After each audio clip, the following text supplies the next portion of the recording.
नमस्कार साथियों, master classes में आपका पुनः स्वागत, अभिनंदन। साथियों, आज अपन कृषि संबंधी महत्वपूर्ण परिभाषाओं के भाग 3 के बारे में, वो अति महत्वपूर्ण परिभाषाओं का मैंने यहाँ पर नाम लिखे हैं। आप ये देख रहे हैं, ये 7 शब्द हैं। ये 7 शब्द कक्षा 11 व कक्षा 12 दोनों ही कक्षाओं के लिए अति महत्वपूर्ण है। प्रैक्टिकल और थ्योरी दोनों से ही जुड़े हुए हैं, इसलिए इसमें डबल प्रश्न आते हैं। अब इसमें से 4 नंबर का तो मेजर प्रश्न निकलता है बोर्ड में, और वापस 2 या 3 नंबर का मेजर प्रश्न वापस मुख्य माइनर प्रश्न आता है उसमें प्रैक्टिकल में। तो सारों की नजर आना चाहिए। पहला नाम है उपरोपण, दूसरा नाम है कलिकायन। उपरोपण को इंग्लिश में बोलते हैं ग्राफ्टिंग, और कलिकायन को इंग्लिश में बोलते हैं बडिंग। क्योंकि आपको दोनों ही नाम आने चाहिए, क्योंकि यदि वो डायरेक्ट बोर्ड पेपर में ग्राफ्टिंग ऐसे भी लिख सकता है हिंदी में, या ऐसे भी लिख सकता है, इसलिए आपको मैं निवेदन करूंगा कि दोनों ही नाम आपको कंप्लीट याद होने चाहिए। सबसे पहले उपरोपण की परिभाषाएं धीरे धीरे बोलूंगा। पादप प्रवर्धन की अलैंगिक जनन की वह विधि है जिसमें 2 शाखाओं को जोड़ करके, अर्थात निम्न गुणों वाले मूल वृंत पर उत्कृष्ट गुणों वाले पैतृक शाखा के रूप में साकुर डाली को लगा करके एक नया पादप प्राप्त किया जाता है। एक बार पढ़ लीजिए। उपरोपण पादप प्रवर्धन की अलैंगिक जनन की वह विधि है जिसमें 2 शाखाओं को जोड़ करके नए पादप का निर्माण किया जाता है, अर्थात निम्न गुणों के रूप में मूल वृंत लिया जाता है, उस पर उत्कृष्ट गुणों वाले पैतृक पौधे की पैतृक गुणों वाली साकुर डाली का चयन करके प्रतिस्थापित करके नवीन पादप पर लिया जाता है। अब देखिए साहब, एक अपने पास, पहले इधर देखिए, एक अपने पास कोई एक पौधा है, सभी की नजर इधर होनी चाहिए। ये अपना एक पौधा है साहब, ये पौधा चल रहा है, यह है निम्न गुणों वाला। कौन से गुणों वाला? निम्न गुणों वाला। अब इसके पास अपने पास दूसरा पौधा और है जो है उच्च गुणों वाला। क्या है? उच्च गुणों वाला। उच्च गुणों वाला।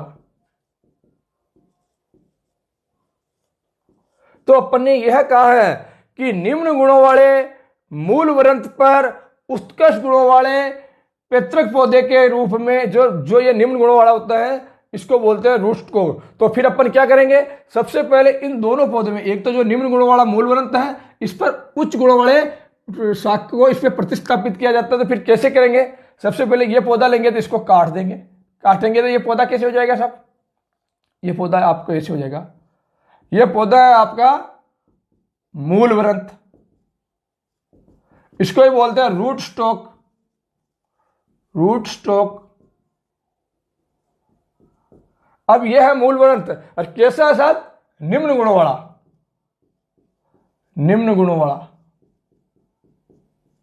वाला। इसी पर जैसे ये दूसरा पौधा है, यह है उत्कृष्ट गुणों वाला, इसको यहां से काटेंगे। क्या काटेंगे? यहां से ऊपर से काट देंगे। ये ऊपर वाला भाग है, इस ऊपर वाले भाग को किस पर रखेंगे साहब? इस पर रखेंगे। परंतु उसमें भी देखिए, अब इसको लगाने की अलग अलग विधियां हैं, जिसमें जीबी भी है, उपरोपण वाला भी है, टॉप वर्किंग भी वाला है, रिंग वाला भी है। वो सारी की सारी विधियां जब अपन उपरोपण की विद्या पढ़ेंगे वहां करेंगे। परंतु अभी तो आपको यही समझना है कि इसमें यदि आप इस माध्यम से, यदि आपने इस मूल वृंत को ऐसे काट दिया तो ये डाले, जो ये ऊपर वाली जो शाख है, इसको आप कैसे काटोगे?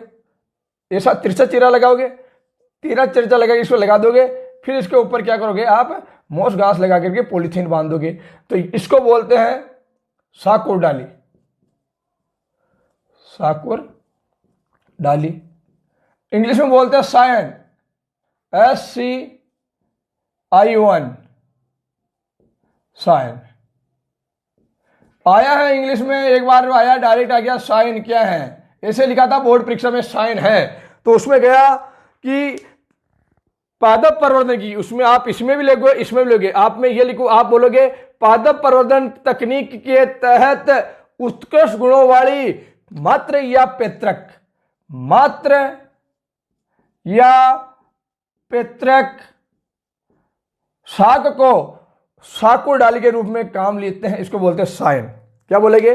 पादप प्रवर्धन की तकनीक के तहत निम्न गुणों वाले मूल वृंत पर प्रतिस्थापित करने के लिए उत्कृष्ट गुणों वाली मात्र या पैतृक शाखा को शाकुर डाली कहते हैं। इंग्लिश में उसमें आया था साइन। यह कैसा होता साहब? उत्कृष्ट गुणों वाली, उत्कृष्ट गुणों वाली लिख लोगे ना। उपरोपण पादप प्रवर्धन की वह तकनीक है जिसमें दो शाखाओं को जोड़ करके एक नवीन पादप प्राप्त किया जाता है, अर्थात निम्न गुणों वाले मूल वृंत के ऊपर, निम्न गुणों वाले मूल वृंत के ऊपर उत्कृष्ट गुणों वाली मात्र या पैतृक शाखा के रूप में शाकुर डाली को प्रतिस्थापित करके नवीन पादप, फिर वापस यहां से फूल, यहां से वापस शाख चल जाएगी। इसको बोलते हैं, क्या बोलते हैं साहब? उपरोपण या ग्राफ्टिंग। दोनों ही शब्द आने चाहिए आपको, लिख लोगे ना। एक बार देख लीजिए, निम्न गुणों वाला मूल वृंत को काटा तो ये वाला भाग आ गया, उत्कृष्ट गुणों वाला जो पौधा इसको काटा तो यह भाग आ गया, दोनों को मिला लिया। अब देखिए साहब, आप अपने अपने शब्दों में देखें, अपन बोलते हैं अपनी जरबेरी के ऊपर, बेर के ऊपर अपन कहते हैं ना प्रेम चढ़ाड़ो, प्रेमली बोल। प्रेम चढ़ाना बढ़ाना प्रेम कुछ नहीं है साथियों, प्रेम यही उपरोपण की विधि है जिसको अपन स्थानीय भाषा में प्रेम कहते हैं। क्योंकि अपनी जो वो जरबेरी होती है, बोहड़ी होती है, बोहड़ी को काट देते हैं, फिर उस पर वो कलम लगा देते हैं, जिसके कारण वापर का साहब प्रेमली बोल रखिएगा तो प्रेम छाड़ेड़ो, वो ही प्रेम उपरोपण है साहब। पर तो अपन स्थानीय भाषा में बोलते हैं, पर तो अपन साइंस के स्टूडेंट है, तकनीकी भाषा का प्रयोग करेंगे अपन। अब देखिए साहब, कलिकाइन, देखो कलिकाइन में उपरोपण में इतना सा ही फर्क है कि इसमें तो शाकुर डाली के रूप में, जो ऊपर के रूप में पूरी टहनी ली, इसमें को एक कलिका के रूप में लेते हैं। देखिए साहब, वापस ये ले लेते हैं। आप ये देखिए, ये निम्न गुणों वाला पौधा है, एक ये उत्कृष्ट गुणों वाला पौधा है, ये निम्न गुण, ये उत्कृष्ट।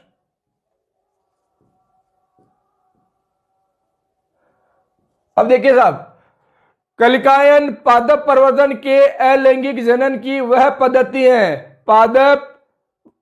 कलिकायन पादप प्रवर्धन के अलैंगिक जनन की वह पद्धति है जिसमें मूल गुणों वाले मूल वृंत पर निम्न माफ करना, निम्न गुणों वाले मूल वृंत पर उत्कृष्ट सहायक शाखा के रूप में केवल एक कलिका को, पूरी टहनी को नहीं, केवल एक कलिका को लेकर मूल वृंत पर प्रतिस्थापित करते हुए नवीन पादप को, एक बार पुनः समझिए, कलिकायन पादप प्रवर्धन की अलैंगिक जनन की वह पद्धति है जिसमें निम्न गुणों वाले मूल वृंत पर उत्कृष्ट गुणों वाली केवल एक कलिका को प्रतिस्थापित करते हुए नवीन पादप का।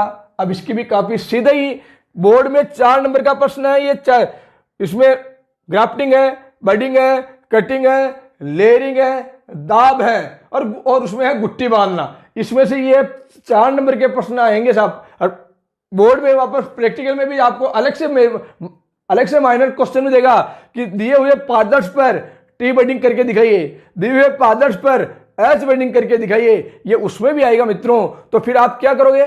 सबसे पहले अब इसमें अब कलिकाइन की टी बडिंग भी है, एच बडिंग है, आई बडिंग है, तो रिंग बडिंग है। तो अपन यहां पर जैसे मान लें टी बडिंग का एक उदाहरण ले लेते हैं, बाकी सारा वहां पढ़ेंगे।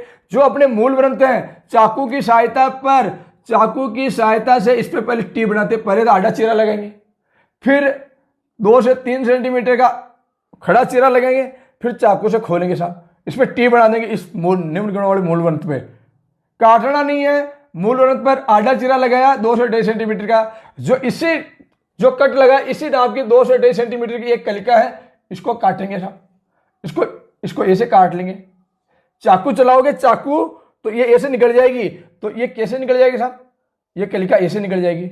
अब इस कलिका को चाकू की सहायता से इसमें प्रतिस्थापित करते हुए जैसे ये आया, इसके ऊपर फिर बांध देंगे, मोस घास बांधा और बांध देंगे पॉलीथीन से, और 1 से 1.5 महीने में यहाँ वो आ जाएगी, जड़ें निकल आएगी।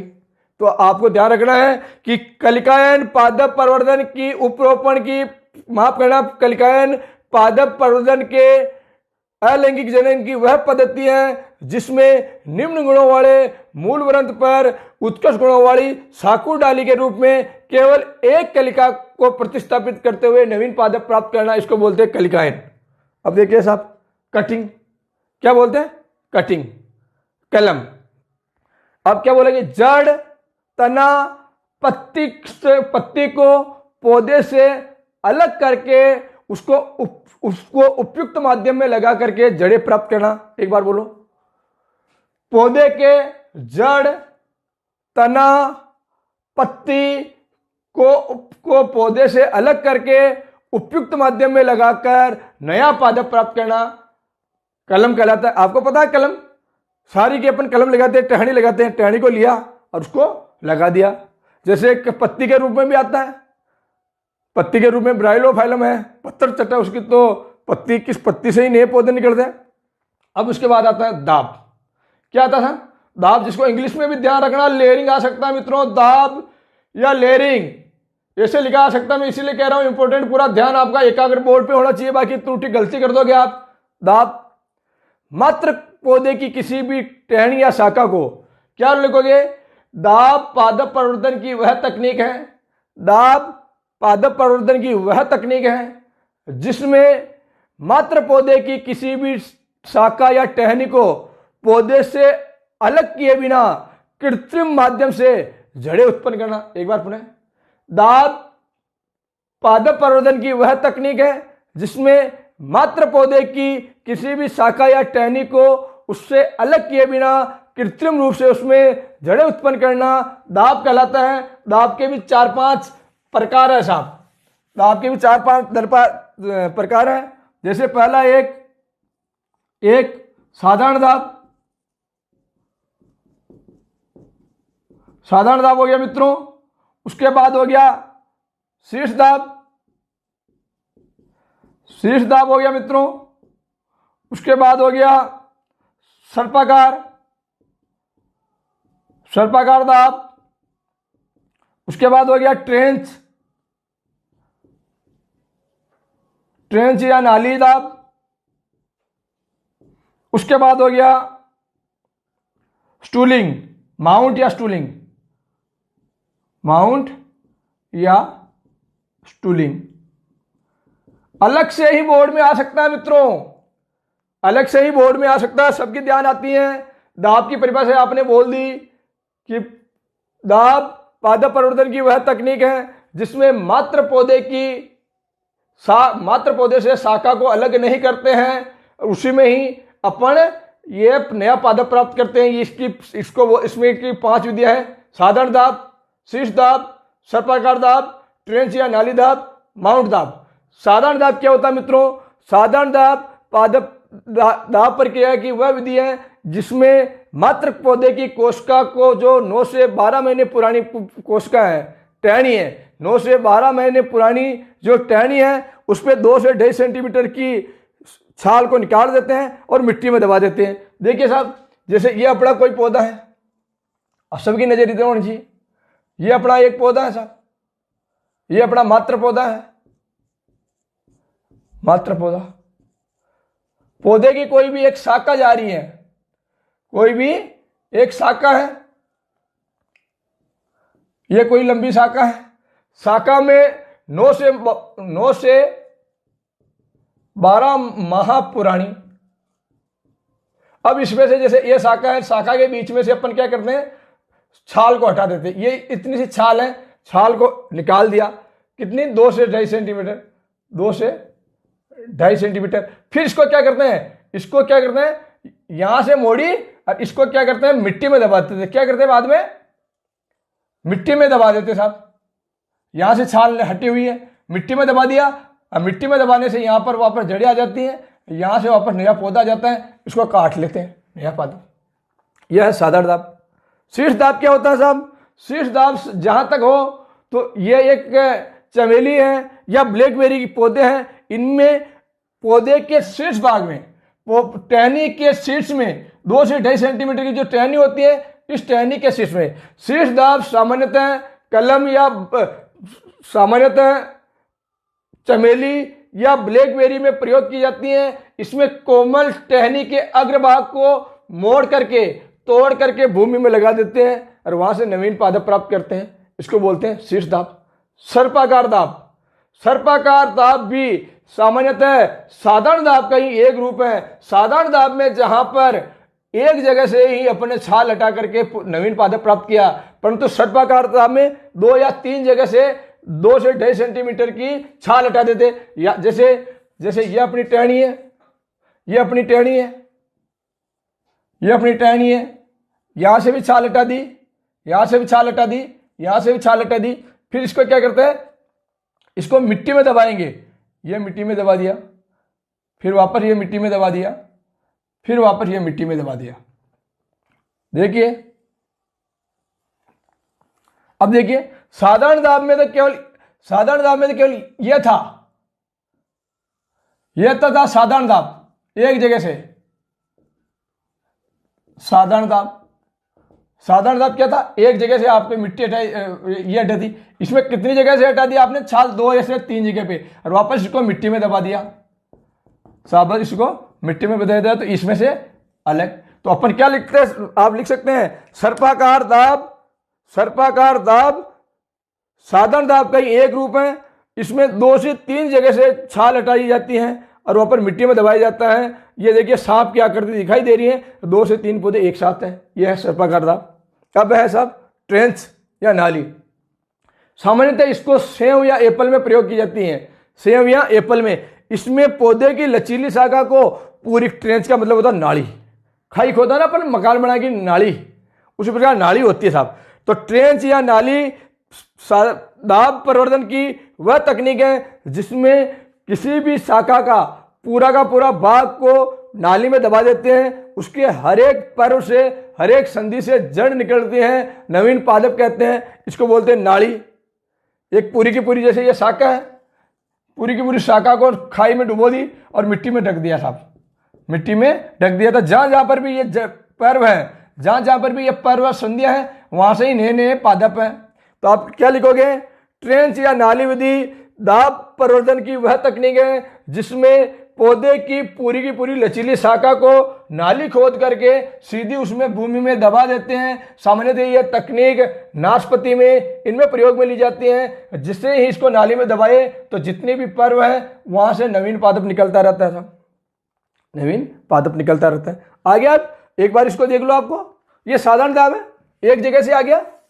इसी में भी 2-3 जगह से कर दिया था अपने, सांप की तरह क्या कर दिया, सांप हो गया। पूरी की पूरी टहनी को खाई में दबा दी तो ट्रेंच हो गया। और उसके बाद हो गया माउंट या स्टूलिंग। साथियों, माउंट या स्टूलिंग में सामान्यतः जब पौधा सुषुप्तावस्था में जाता है, किसमें जाता है, सुषुप्तावस्था में जाता है, उस समय पौधे को भूमि के पास से काट लेते हैं। देखिए ये आपका कोई पौधा है, ये आपका कोई पौधा है, ये आपका पौधा है। पौधे को भूमि के पास से काट दिया तो फिर पौधा कैसे हो जाएगा, पौधा ऐसे हो जाएगा साहब। भूमि के पास से काट दिया पौधा ऐसा। कुछ समय बाद इससे 10 से 15 शाखाएं निकलती हैं। कुछ समय बाद 10 से 15 शाखाएं निकलती हैं। तो अपन यह बोलेंगे स्टूलिंग या माउंटिंग पादप प्रवर्धन की वह तकनीक है जब पौधा सुषुप्तावस्था काल में होता है तो भूमि के ऊपर से इसको काट देते हैं, भूमि के ऊपर से इसको काट देते हैं। कुछ समय बाद उससे कहीं शाखाएं निकलती हैं, 10 से 15 शाखाएं निकलती हैं। तो हर एक शाखा के शीर्ष पर 2 से 2.5 सेंटीमीटर की छाल को हटा देते हैं। हर एक शाखा से सिरे पर 2 से 2.5 सेंटीमीटर की छाल को हटा देते हैं। फिर मोस घास, एक घास का नाम आता है मोस घास। मोस घास को अल्काथीन से भिगोकर, अल्काथीन एक केमिकल है, अल्काथीन केमिकल से भिगोकर मोस घास से इसको ढक देते हैं, बांध देते हैं साहब सभी पे, जिसके कारण वहां पर जड़ें आ जाती हैं। फिर हर एक से एक पौधा, कई पौधे एक साथ हो गए। ठीक, देखिए साहब अगला अलैंगिक, अगला है अलैंगिक पौध प्रवर्धन। क्या लिखोगे, बिना बीज के पौधे के कायिक भाग, जड़, तना, पत्ती के द्वारा नवीन पादप प्राप्त किया जाता है। अलैंगिक जनन वह तकनीक है जिसमें बिना बीज के पौधे के कायिक भाग का मतलब जड़, तना, पत्ती के द्वारा नवीन पादप प्राप्त किया जाता है।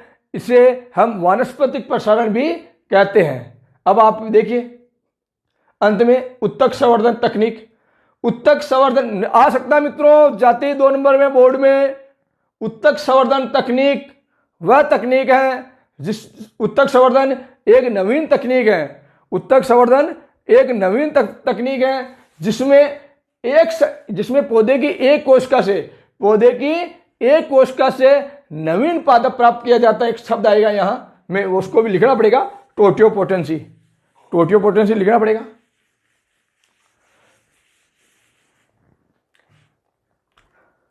उत्तक संवर्धन पादप प्रवर्धन की एक नवीन तकनीक है जिसमें पौधे की एक कोशिका से नवीन पादप को प्राप्त किया जाता है। इस क्षमता को बोलते हैं टोटियोपोटेंसी। टोटियोपोटेंसी निकला। और मित्र आप डायरेक्ट 1 नंबर में भी आ जाए अलग से। तो टोटियोपोटेंसी क्या है? तो एक कोशिका के द्वारा आपको यह लिखना है, उत्तक संवर्धन तकनीक के तहत पौधे की एक कोशिका से मात्र एक सेल के द्वारा न्यू प्लांट प्राप्त किया जाता है। एक कोशिका के द्वारा जो नया पादप प्राप्त किया जाता है, इस क्षमता को टोटियोपोटेंसी कहते हैं। इस क्षमता को, तो अपन को यह लिखोगे, उत्तक संवर्धन तकनीक एक आधुनिक तकनीक है। इसमें एक कोशिका के द्वारा नवीन पादप प्राप्त किया जाता है। इस प्रकार एक कोशिका से नवीन पादप प्राप्त करने की क्षमता को टोटियोपोटेंसी कहते हैं। इसमें उचित माध्यम में लगा करके थोड़े से ही स्थान में, थोड़े से ही समय में लाखों पौधे प्राप्त किए जा सकते हैं। उत्तक संवर्धन वह तकनीक है जो आजकल में प्रयोग ली जाती है, एक आधुनिक तकनीक है। इसमें पौधे की एक कोशिका से ही नवीन पादप प्राप्त किया जा सकता है। जब इसको उचित माध्यम में लगाया जाता है तो थोड़े से समय में लाखों पौधे तैयार किए जाते हैं। इसको बोलते हैं टिश्यू कल्चर या उत्तक संवर्धन तकनीक। लिख लोगे मित्रों, इंपॉर्टेंट है। स्लिप एक शब्द है, आगे देखिए। स्लिप होता है पूरा आपकी नजरें, मेरी नजरों में आई साइड बोर्ड पे। फल वृंत पर कभी कभी उसमें प्रवाह निकल आता है। आपने कभी अनानास देखा क्या? पाइनएप्पल। तो पाइनएप्पल कैसा होता है? पाइनएप्पल एक तो ये होता है, ये इस तरह होता है, फिर वहां पर ऐसे पत्ती लगी रहती है पाइनएप्पल पे। पाइनएप्पल है अनानास। स्लिप का उदाहरण है साहब, स्लिप। अब देखिए अपन क्या बोल रहे हैं, स्लिप क्या है? कभी कभी फल वृंत पर प्रारोह निकल आता है। इसी प्रारोह को काट करके नवीन पादप प्राप्त किया जाता है। इसको बोलते हैं स्लिप।